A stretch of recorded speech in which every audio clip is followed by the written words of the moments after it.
দেশের গল্প তো করবই, তার আগে আমাদের বিশ্ব প্রেক্ষাপটটা একটু জেনে নেওয়া দরকার। ফুয়েল ইঞ্জেকশনের জন্ম কথাটা জেনে নেওয়া দরকার। এফআই বা ফুয়েল ইঞ্জেকশন কোনো আজকে কিংবা কালকের আবিষ্কার করা প্রযুক্তি নয়। যখন দুনিয়া কার্বোরেটরের টিউনিং আর তেল বাতাসের মিশ্রণ মেলাতে হিমশিম খাচ্ছিল, তখনই ইঞ্জিনিয়াররা ভেবেছিলেন ইলেকট্রনিক উপায়ে ফুয়েল সাপ্লাই দেবার কথা। 1973 সালে জার্মান দানব মান্স ম্যামথ প্রথম মেকানিক্যাল এফআই নিয়ে আসে, আর 1980 সালে কাওয়াসাকি Z1000 ক্লাসিক দিয়ে শুরু হয় আধুনিক ইএফআই বা ইলেকট্রনিক ফুয়েল ইঞ্জেকশনের জয়যাত্রা। বিশ্ব যখন বিবর্তিত হচ্ছিল, আমরা তখন জানতামই না যে সেন্সর দিয়ে ফুয়েল সাপ্লাই কন্ট্রোল করা যায়। কিন্তু প্রযুক্তি থেমে থাকে না।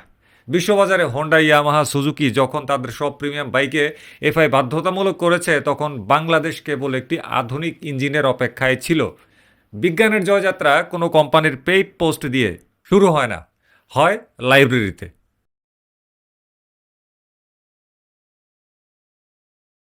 চলেন ফিরে যাই 2008 সালে। বাংলাদেশে তখন 150 সিসির বাজারে পালসার আর সিবিজেডের রাজত্ব। ঠিক সেই সময় বাংলাদেশে আনঅফিসিয়াল আমদানিকারকদের হাত ধরে পা রাখল এক জাপানিজ ইঞ্জিনিয়ারিংয়ের বিস্ময়, ইয়ামাহা YZF-R15 ভার্সন 1। কিছুদিন পরে এটা তৎকালীন অফিসিয়াল ডিস্ট্রিবিউটর কর্ণফুলী মোটরসের মাধ্যমে বাংলাদেশে প্রবেশ করে।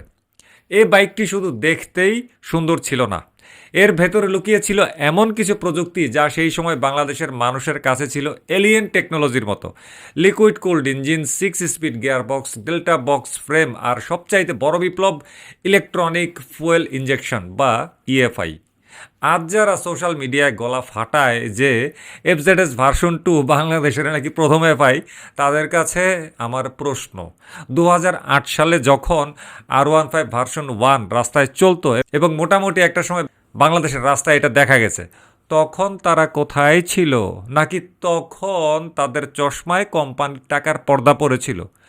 আরেকটা জিনিস কি, এখন যারা এই কথা মিথ্যা কথাগুলা বলে লাফায় যে এফজেডএস ভার্সন 2 বাংলাদেশের নাকি প্রথমে পাই, তাদের গিয়া দেখেন 70 বা 90%-এরই জন্ম সেই সময় হয় নাই, অথবা এত ছোট ছিল যে বিছানায় শিশু করত। ইতিহাস না গাইটাই তারা কোম্পানি দ্বারা লালিত পালিত হয়ে ক্যামেরার সামনে চিৎকার করে যে এফজেডএস ভার্সন 2 নাকি বাংলাদেশের প্রথম এফআই। R15 ভার্সন 1 অফিসিয়ালভাবেও বাংলাদেশের প্রথম এফআই এবং আনঅফিসিয়ালভাবেও কিন্তু বাংলাদেশের প্রথম এফআই। আমার পরিচিত যারা সেই সময় বাইকিং করত বা মোটরসাইকেল নিয়ে যাদের